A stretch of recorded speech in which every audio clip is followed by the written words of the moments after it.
Hello dears, എല്ലാവർക്കും നമ്മുടെ പുതിയൊരു വീഡിയോയിലേക്ക് സ്വാഗതം. ഇത് മാംഗല്യം കഥയുടെ 10ാമത്തെ ഭാഗമാണ് കേട്ടോ. 1 മുതൽ 9 വരെയുള്ള ഭാഗങ്ങളുടെ ലിങ്ക് ഞാൻ ഡിസ്ക്രിപ്ഷൻ ബോക്സിൽ കൊടുക്കുക. അതല്ലാന്നുണ്ടെങ്കിൽ നമ്മുടെ ചാനലിൽ കയറി നോക്കിക്കഴിഞ്ഞാൽ നിങ്ങൾക്കത് കാണാൻ പറ്റും കേട്ടോ. ഓക്കെ, അപ്പോൾ നമുക്ക് കഥയിലേക്ക് കിടക്കാം. ഉമ്മറത്തേക്ക് നടന്നു വരുന്ന ജാനകിയമ്മയും മുത്തശ്ശിയെയും കണ്ട് സാവിത്രിക്ക് ശ്വാസം നേരെ വീഴുന്നുണ്ടായിരുന്നില്ല.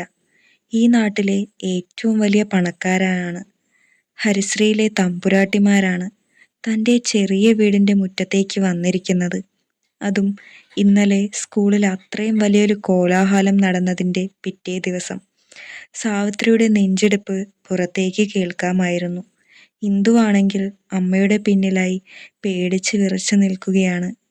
മീര അവളെ ചേർത്ത് പിടിച്ചിട്ടുണ്ട്. പുറത്ത് മുറ്റത്ത് ആ വെയിലത്ത് കാറിൻ്റെ ബോണറ്റിൽ ചാരി നിൽക്കുന്ന കാശിയെ ഇന്ദു ഒരു നിമിഷം നോക്കി. മുഖത്ത് യാതൊരു ഭാവവുമില്ലാതെ ദൂരേക്ക് നോക്കി നിൽക്കുകയാണവൻ.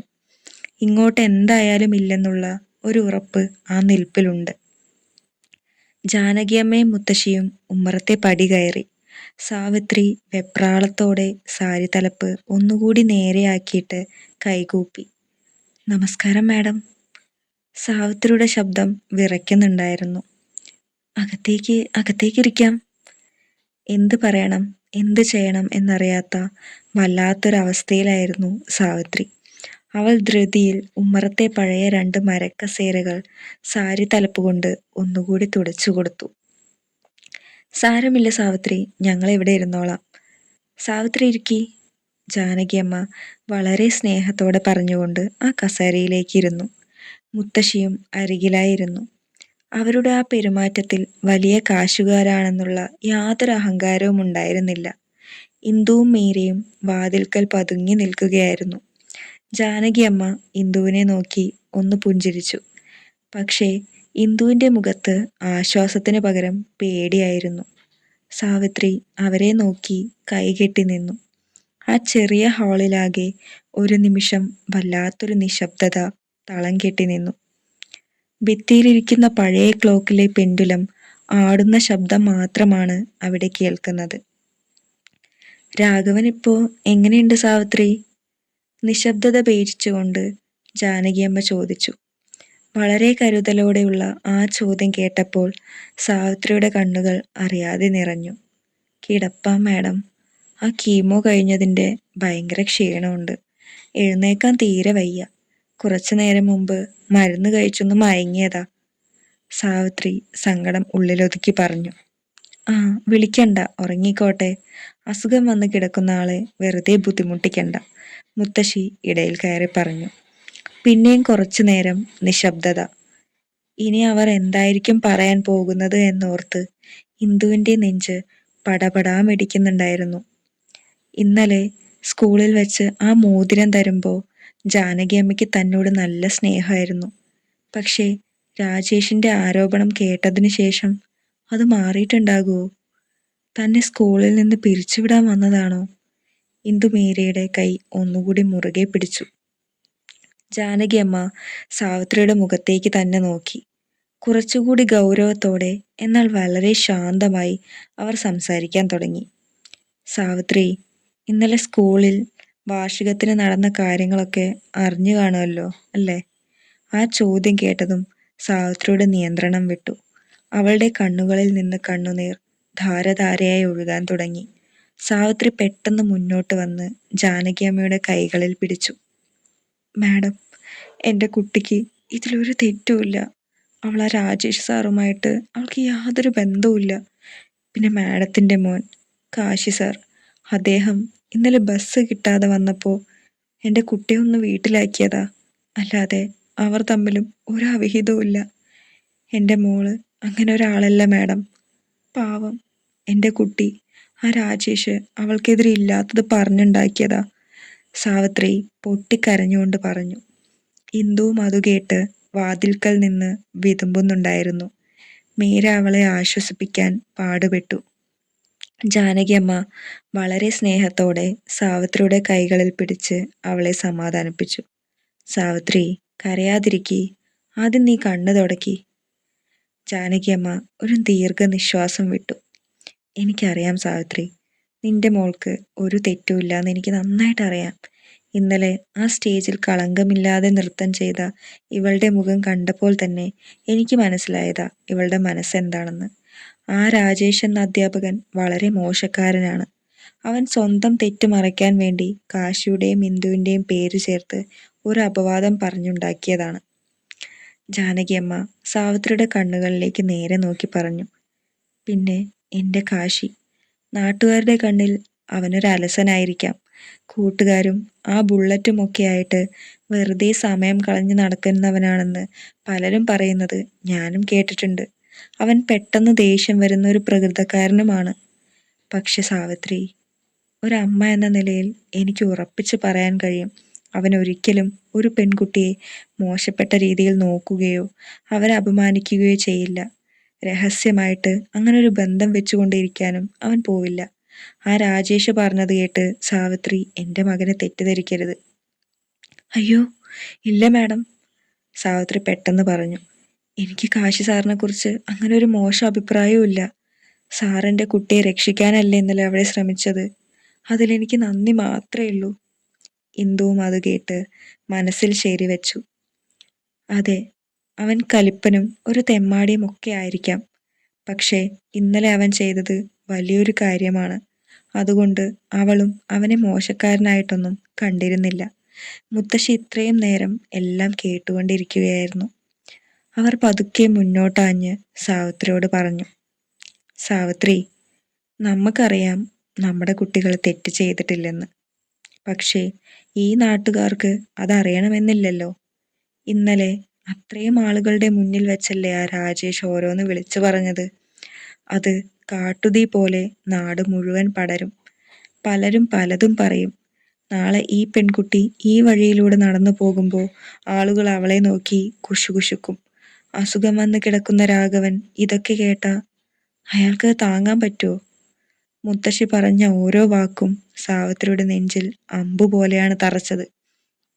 ഇന്ന് രാവിലെ കടയിൽ വെച്ച് ആ സരോജിനി പറഞ്ഞ കാര്യങ്ങൾ സാവിത്രിയുടെ ഓർമ്മയിലേക്ക് വന്നു. അതെ, നാട്ടുകാരുടെ വായ മൂടിക്കെട്ടാൻ ആർക്കും പറ്റില്ല. സാവിത്രി വീണ്ടും സങ്കടത്തോടെ തലകുനിച്ചു നിന്നു. ജാനകിയമ്മ കസേരയിൽ നിന്ന് എഴുന്നേറ്റു. അവർ പതുക്കെ നടന്ന് വാതിൽക്കൽ നിൽക്കുന്ന ഇന്ദുവിൻ്റെ അടുത്തേക്ക് ചെന്നു. ഇന്ദു പേടിയോടെ ഒരടി പുറകോട്ട് മാറി. ജാനകിയമ്മ വളരെ സ്നേഹത്തോടെ അവളുടെ നെറുകയിൽ തലോടി. എന്നിട്ട് സാവിത്രിക്ക് നേരെ തിരിഞ്ഞു. സാവിത്രി, ഞങ്ങളിപ്പോൾ ഇങ്ങോട്ട് വന്നത് ഇതൊക്കെ പറഞ്ഞ് നിങ്ങളെ സങ്കടപ്പെടുത്താൻ വേണ്ടിയല്ല. ഇന്നലെ നടന്ന സംഭവത്തിൽ എൻ്റെ മകനും ഒരു കാരണമായിട്ടുണ്ടല്ലോ. അവൻ ഇവളെ കാറിൽ കൊണ്ടുപോയത് കൊണ്ടല്ലേ ആ രാജേഷ് അങ്ങനെ പറയാനൊരു അവസരം കിട്ടിയത്. ഞങ്ങളുടെ മോൻ കാരണം ഈ കുടുംബത്തിന്, പ്രത്യേകിച്ച് ഈ കുട്ടിക്ക്, നാട്ടുകാരുടെ മുന്നിൽ ഒരു അപവാദം കേൾക്കേണ്ടി വന്നു. അത് ഞങ്ങളുടെ കൂടി ഉത്തരവാദിത്തമാണ്. സാവിത്രി ഒരമ്പരപ്പോടെ ജാനകിയമ്മയെ നോക്കി. എന്താണ് അവർ പറഞ്ഞു വരുന്നത്? ജാനകിയമ്മ ഒരു നിമിഷം നിർത്തി. ആ ഹാളിലാകെ വീണ്ടും വലിയൊരു നിശബ്ദത. മുറ്റത്ത് കാറിൻ്റെ അടുത്തേക്ക് ഒന്ന് നോക്കിയിട്ട് ജാനകിയമ്മ വീണ്ടും സാവിത്രിയെ നോക്കി പറഞ്ഞു. അതുകൊണ്ട് ഇതിനൊരു പരിഹാരം കാണാൻ വേണ്ടിയാണ് ഞങ്ങൾ വന്നത്. പരിഹാരമോ? സാവിത്രിയുടെ ശബ്ദം വിറച്ചു. അതേ സാവിത്രി, നാട്ടുകാർ പലതും പറയും. ഈ പെൺകുട്ടിയുടെ ഭാവി അതുകൊണ്ട് നശിക്കാൻ പാടില്ല. സാവിത്രിക്കും രാഘവനും സമ്മതമാണെങ്കിൽ, നിങ്ങൾക്ക് യാതൊരു എതിർപ്പുമില്ലെങ്കിൽ. ജാനകിയമ്മ അവിടെ നിന്ന് നിർത്തി. എല്ലാവരും ശ്വാസം അടക്കി പിടിച്ച് ആ വാക്കുകൾക്കായി കാത്തുനിന്നു. ഞങ്ങളുടെ കാശിയും ഇന്ദുവും തമ്മിലുള്ള വിവാഹം നടത്താൻ ഞങ്ങൾ ആഗ്രഹിക്കുന്നു. ആ വാക്കുകൾ ആ ചെറിയ ഹാളിൽ വീണത് ഒരു ഇടുത്തി പോലെയായിരുന്നു. ഇന്ദുവിൻ്റെ തലച്ചോറിലേക്ക് 1000 വോൾട്ട് കറണ്ട് അടിച്ചതുപോലെ അവൾ തറഞ്ഞു നിന്നുപോയി. അവളുടെ ശ്വാസം ഒരു നിമിഷത്തേക്ക് നിലച്ചു. കണ്ണ് തള്ളി. വായിൽ നിന്ന് ഒരു ശബ്ദം പോലും പുറത്തു വരാതെ അവൾ ജാനകിയമ്മയെ നോക്കി നിന്നു. താൻ എന്തായി കേൾക്കുന്നത്? കാശി സാറുമായിട്ട് തൻ്റെ കല്യാണോ? അതും തനിക്ക് യാതൊരു ഇഷ്ടവുമില്ലാത്ത, എന്താണെന്ന് പോലും അറിയാത്ത ആ മനുഷ്യനായിട്ട്. സാവിത്രിക്ക് സ്വന്തം കാതുകളെ വിശ്വസിക്കാൻ കഴിഞ്ഞില്ല. ഹരിശ്രീയിലെ തമ്പുരാട്ടി സ്വന്തം മകന് വേണ്ടി, അതും ഒന്നിനും വകയില്ലാത്ത ഈ ചെറിയ വീട്ടിലെ പെൺകുട്ടിയെ ചോദിച്ചു വന്നിരിക്കുന്നു. സാവിത്രിയുടെ കാലുകൾക്ക് താഴെ നിന്ന് ഭൂമി വഴുതി പോകുന്നത് പോലെ തോന്നി. അവൾക്കൊന്നും സംസാരിക്കാൻ കഴിയാതെ കണ്ണുമിഴിച്ച് ജാനകി അമ്മയും മുത്തശ്ശിയെയും മാറി മാറി നോക്കി. മീരയുടെ അവസ്ഥയും വ്യത്യസ്തമായിരുന്നില്ല. വായ പൊത്തിപ്പിടിച്ച് കണ്ണുകൾ വിടർത്തി അവൾ ഇന്ദുവിനെ നോക്കി. സ്വപ്നത്തിൽ പോലും ആരും പ്രതീക്ഷിക്കാത്ത വലിയൊരു ട്വിസ്റ്റാണ് ഇപ്പോൾ ഈ വീട്ടിൽ സംഭവിച്ചിരിക്കുന്നത്. ആർക്കും ഒരക്ഷരം പോലും മിണ്ടാൻ കഴിയാത്ത വിധം എല്ലാവരും അവിടെ സ്തംഭിച്ചു നിൽക്കുകയായിരുന്നു. മുറ്റത്ത് ഇതൊന്നും ശ്രദ്ധിക്കാതെ ഇതെല്ലാം നേരത്തെ അറിഞ്ഞുകൊണ്ട് തന്നെ കാശി ആ കാറിന് മുന്നിൽ തന്നെ നിൽപ്പുണ്ടായിരുന്നു. ജാനകിയമ്മ പറഞ്ഞ ആ വലിയ വാക്കുകൾ കേട്ട് ആ ചെറിയ ഉമ്മറത്ത് നിന്ന 3 പേരും ശരിക്കും അമ്പരന്നുപോയി. ആർക്കും ഒന്നും മിണ്ടാൻ കഴിയാത്ത അവസ്ഥ. സാവിത്രിയുടെ വായ പാതി തുറന്നിരിപ്പുണ്ട്. ഇന്ദുവാണെങ്കിൽ ശ്വാസം വിടാൻ പോലും മറന്ന് കണ്ണ് തള്ളി നിൽക്കുകയാണ്. മീരയുടെ അവസ്ഥയും അതുതന്നെ. ഇത്രയും വലിയൊരു കുടുംബത്തിൽ നിന്ന് ആ വലിയ സാമ്രാജ്യത്തിന്റെ അവകാശിയായ കാശിനാഥന് വേണ്ടി ഈ ചെറിയ വീട്ടിലെ പെൺകുട്ടിക്ക് വേണ്ടി ചോദിക്കുക, ആർക്കെങ്കിലും ഇത് വിശ്വസിക്കാൻ പറ്റുമോ? അവർ ആരും ഒന്നും പറയാതെ തറഞ്ഞു നിൽക്കുന്നത് കണ്ട് മുത്തശ്ശി പതുക്കെ ആ നിശബ്ദത ഭേദിച്ചു. അവരുടെ മുഖത്ത് വളരെ ശാന്തമായൊരു പുഞ്ചിരി ഉണ്ടായിരുന്നു. നിങ്ങൾ അങ്ങനെ പേടിക്കാനോ അമ്പരക്കാനോ ഒന്നുമില്ല സാവിത്രി, മുത്തശ്ശി വളരെ സ്നേഹത്തോടെ പറഞ്ഞു തുടങ്ങി. ഞങ്ങൾ ഞങ്ങളുടെ ഒരു വലിയ ആഗ്രഹം പറഞ്ഞു എന്ന് മാത്രം. അല്ലാതെ ഇതൊരു നിർബന്ധമൊന്നുമല്ല. ബാക്കി നിങ്ങൾ എല്ലാവരും കൂടെ സാവകാശം ആലോചിച്ച് തീരുമാനിച്ചാൽ മതി. രാഘവനോട് വിവരങ്ങളൊക്കെ പറയണം. അസുഖം ഭേദമായിട്ട് പുള്ളി എന്താന്ന് വെച്ചാൽ തീരുമാനിക്കട്ടെ. പിന്നെ എല്ലാത്തിലും ഉപരി ഇന്ദുമോളുടെ സമ്മതം, അതാണല്ലോ ഏറ്റവും വലുത്. അവളുടെ ഇഷ്ടം ചോദിച്ചിട്ട് മാത്രം മതി ബാക്കി എല്ലാ കാര്യങ്ങളും. മുത്തശ്ശി ഒന്ന് നിർത്തിയിട്ട് വാതിൽക്കൽ സ്തംഭിച്ചു നിൽക്കുന്ന ഇന്ദുവിനെ നോക്കി. ആ പാവം പെൺകുട്ടിയുടെ മനസ്സിലെ പേടിയും ആശങ്കയും ആ വയോധികയ്ക്ക് കൃത്യമായി മനസ്സിലാകുന്നുണ്ടായിരുന്നു. അവർ ഇന്ദുവിനെ നോക്കി വളരെ വാത്സല്യത്തോടെ പറഞ്ഞു, പിന്നെ ഞാനൊരു കാര്യം പറയാം ഇന്ദു, നീ ഞങ്ങളുടെ വീട്ടിലേക്ക് മരുമകളായിട്ട് വന്നാൽ നിനക്കൊരിക്കലും അവിടെ ഒരു വിഷമം ഉണ്ടാവില്ല. അത് ഈ മുത്തശ്ശിയുടെ ഉറപ്പാണ്. എൻ്റെ കുട്ടിക്ക് സ്വന്തം വീട് പോലെ അവിടെ കഴിയാം. പിന്നെ കാശിയുടെ പേര് പറഞ്ഞപ്പോൾ മുത്തശ്ശിയുടെ മുഖത്ത് ചെറിയൊരു സങ്കടം വന്നു ചേർന്നു. അവൻ പുറമേക്ക് എങ്ങനെയാണെങ്കിലും കലിപ്പനാണെന്നോ ഗൗരവക്കാരനാണെന്നോ ഒക്കെ ആളുകൾ പറയുന്നുണ്ടാകാം. പക്ഷേ അവൻ്റെ ഉള്ളില് എപ്പോഴും എല്ലാവരോടും വലിയ കരുണയും സ്നേഹവുമാണ് മോളെ. ഒരാളെ ചതിക്കാനോ ഒരാളെ വിഷമിപ്പിക്കാനോ ഒന്നും അവൻ ഒരിക്കലും തയ്യാറാവില്ല. നിങ്ങളെ പുറത്ത് കാണുന്നതോ അറിയുന്നതോ ആയ കാശിയല്ല അവൻ്റെ ഉള്ളിൽ. പല സാഹചര്യങ്ങളും അവനുണ്ടായ ചില അനുഭവങ്ങളുമാണ് അവനെ ഇങ്ങനെ ആക്കി തീർത്തത്. അതുകൊണ്ട് പുറത്തു കാണുന്ന ആ ഒരു മുഖം മാത്രം കണ്ടിട്ട് മോൾ അവനെ ഇഷ്ടമല്ല എന്ന് പറയരുത്. അവനൊരു നല്ല മനസ്സിൻ്റെ ഉടമയാണ്. ബാക്കിയൊക്കെ ബാക്കിയൊക്കെ നിങ്ങൾ സാവകാശം ആലോചിച്ച് തീരുമാനിച്ചാൽ മതി. മുത്തശ്ശി പറഞ്ഞതൊക്കെ കേട്ട് ഇന്ദു കണ്ണു നിറച്ച് നിൽക്കുകയായിരുന്നു. ജാനകിയമ്മ പതുക്കെ കസേരയിൽ നിന്ന് എഴുന്നേറ്റ് ഇന്ദുവിൻ്റെ അടുത്തേക്ക് വന്നു. അവളുടെ തണുത്ത കൈകളിൽ പതുക്കെ പിടിച്ച് ആ കവിളിൽ വളരെ സ്നേഹത്തോടെ ഒന്ന് തലോടി. മുത്തശ്ശി പറഞ്ഞതുപോലെ തന്നെയാ മോളെ, നീ ആലോചിച്ച് നിന്റെ ഇഷ്ടം പറഞ്ഞാൽ മതി. ആരും നിന്നെ നിർബന്ധിക്കില്ല. ജാനകിയമ്മ ഒരു അമ്മയുടെ വാത്സല്യത്തോടെ പറഞ്ഞു. പിന്നെ സാവിത്രിയോട് യാത്രയും പറഞ്ഞ് അവർ രണ്ടുപേരും പതുക്കെ മുറ്റത്തേക്ക് ഇറങ്ങി. അപ്പോഴും അവിടെ യാതൊരു ഭാവമാറ്റവുമില്ലാതെ കാറിൽ ചാരി നിൽപ്പുണ്ടായിരുന്നു കാശി. അമ്മയും മുത്തശ്ശിയും വരുന്നത് കണ്ട് അവൻ വേഗം കാറിൻ്റെ ഡോർ തുറന്നു പിടിച്ചു കൊടുത്തു. അവർ വണ്ടിയിൽ കയറിയതും കാശി ഡ്രൈവിംഗ് സീറ്റിലേക്ക് കയറി വണ്ടി സ്റ്റാർട്ട് ചെയ്തു. ഒരു തവണ പോലും അവൻ ആ വീടിൻ്റെ ഉമ്മറത്തേക്ക് തിരിഞ്ഞു നോക്കിയില്ല. വണ്ടി പതുക്കെ ആ മുറ്റത്ത് നിന്ന് മെയിൻ റോഡിലേക്ക് ഇറങ്ങിപ്പോയി. കാർ പോയി കഴിഞ്ഞിട്ടും ആ ഉമ്മറത്ത് നിന്ന് 3 പേർക്കും തങ്ങളുടെ ബോധം പൂർണ്ണമായി തിരിച്ചു കിട്ടിയിരുന്നില്ല.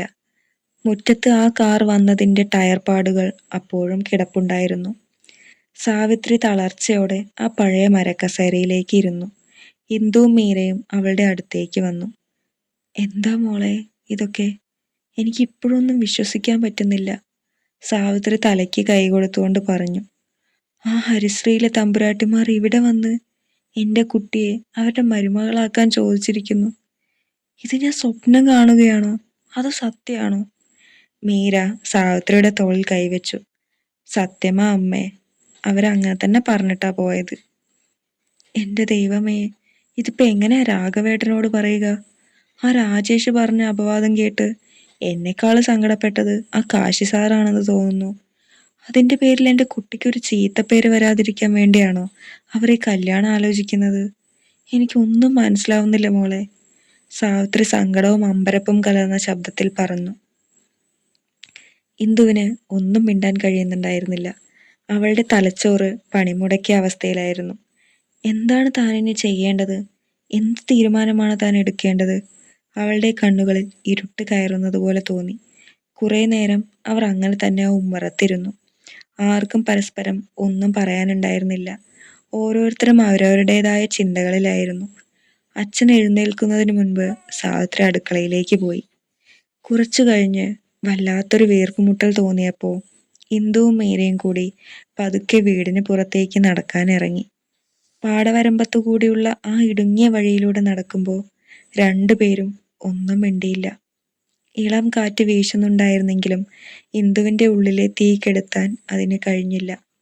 നടന്ന് നടന്ന് അവർ ഒരു ആൽമരത്തിന്റെ ചുവട്ടിലെത്തി. മീര പതുക്കെ ഇന്ദുവിൻ്റെ കയ്യിൽ പിടിച്ചു. എന്താടീ നീയൊന്നും മിണ്ടാത്തത്? നീ ഭയങ്കര ടെൻഷനിലാണെന്ന് നിന്റെ മുഖം കണ്ടാൽ അറിയാം, മീര ചോദിച്ചു. ഇന്ദു ഒരു ദീർഘനിശ്വാസം വിട്ടു. എനിക്ക് തല പുകയുക മീരെ, ഞാൻ എന്ത് ചെയ്യണമെന്ന് എനിക്ക് ഒരു എത്തും പിടിയും കിട്ടുന്നില്ല. മീര കുറച്ചു നേരം ആലോചിച്ചു നിന്നു. പിന്നെ വളരെ ഗൗരവത്തോടെ പറഞ്ഞു തുടങ്ങി. ശരിയാടി, അവർ ആ നാട്ടിലെ ഏറ്റവും വലിയ വീട്ടുകാരാണ്. കാശും പ്രതാപവും ഒക്കെയുള്ളവര്. ജാനകിയമ്മയും മുത്തശ്ശിയും നല്ല സ്നേഹമുള്ളവരാണെന്നും നമുക്കറിയാം. പക്ഷേ കാശി സാറിപ്പോ പ്രിൻസിപ്പാളായി വന്നിട്ടുണ്ട്. സ്കൂളിലെ കാര്യങ്ങളൊക്കെ വളരെ കൃത്യമായി ചെയ്യുന്നുമുണ്ട്. എന്നൊക്കെ പറയുമ്പോഴും നമ്മൾ കാണുന്നതല്ലേടി. ഇന്ദു മീരയെ നോക്കി. മീര തുടർന്നു. എപ്പോഴും കൂട്ടുകാരുടെ കൂടെ നടക്കുക, കള്ളു കുടിക്കുക, സിഗരറ്റ് വലിച്ച് എപ്പോഴും ഒരു തെമ്മാടിയെ പോലെ ആ ബുള്ളറ്റിൽ കറങ്ങി നടക്കുക. അങ്ങനെയൊക്കെയല്ലേ ആളുടെ ലൈഫ്? അങ്ങനെ നടക്കുന്ന ഒരാൾക്ക് എങ്ങനെയായിരിക്കും ഒരു കുടുംബജീവിതം മുന്നോട്ട് കൊണ്ടുപോകാൻ പറ്റുക? ആളുടെ യഥാർത്ഥ സ്വഭാവം എന്താണെന്ന് നമുക്ക് ആർക്കും അറിയില്ലല്ലോ. എപ്പോഴും ആ മുഖത്തൊരു കലിപ്പ് ഭാവമല്ലേ. നിനക്ക് നിനക്ക് അയാളെ സ്നേഹിക്കാൻ പറ്റുമോ എന്തു? നിനക്ക് അയാളുടെ കൂടെ ജീവിക്കാൻ പറ്റുമോ? മീര തൻ്റെ ഉറ്റ ചങ്ങാതിയോടുള്ള എല്ലാ കരുതലോടെയും ചോദിച്ചു. ആ ചോദ്യങ്ങൾ ഇന്ദുവിൻ്റെ ഉള്ളിലെ പേടി ഒന്നുകൂടി കൂട്ടി. അവൾ സങ്കടത്തോടെ മീരയെ നോക്കി. എനിക്കൊന്നും അറിയില്ല മീരെ, സത്യമായിട്ട് എനിക്കൊന്നും അറിയില്ല. ഇന്ദുവിൻ്റെ ശബ്ദം വിറയ്ക്കുന്നുണ്ടായിരുന്നു. ഞാൻ കാശി സാറിനെ അങ്ങനെ ഒരു കണ്ണിലൂടെ കണ്ടിട്ട് പോലുമില്ല. വെറും ഒരു പ്രിൻസിപ്പാള്, ആ സ്കൂളിൻ്റെ മുതലാളി, അത്രമാത്രം. അതിനപ്പുറം ഞാൻ ആളുടെ മുഖത്ത് പോലും നേരെ നോക്കിയിട്ടില്ല. പിന്നെ അത്ര വലിയൊരു വീട്ടിലേക്ക് എന്നെപ്പോലൊരു സാധാരണക്കാരി കല്യാണം കഴിഞ്ഞ് പോവുക എന്നൊക്കെ പറഞ്ഞാൽ എനിക്കിത് ഉൾക്കൊള്ളാൻ പോലും സാധിക്കുന്നില്ല മീരെ. അവരെവിടെ നിൽക്കുന്നു, നമ്മളെവിടെ നിൽക്കുന്നു? ഇന്ദു കണ്ണുനീർ തുടച്ചു. അവളുടെ ശബ്ദത്തിൽ വല്ലാത്തൊരു നിസ്സഹായത ഉണ്ടായിരുന്നു. കാശി എന്ന വ്യക്തിയെക്കുറിച്ച് എനിക്ക് യാതൊരു അറിവുമില്ല മീരെ. അദ്ദേഹം നല്ലവനാണോ ചീത്തയാണോ എന്നുപോലും എനിക്കറിയില്ല.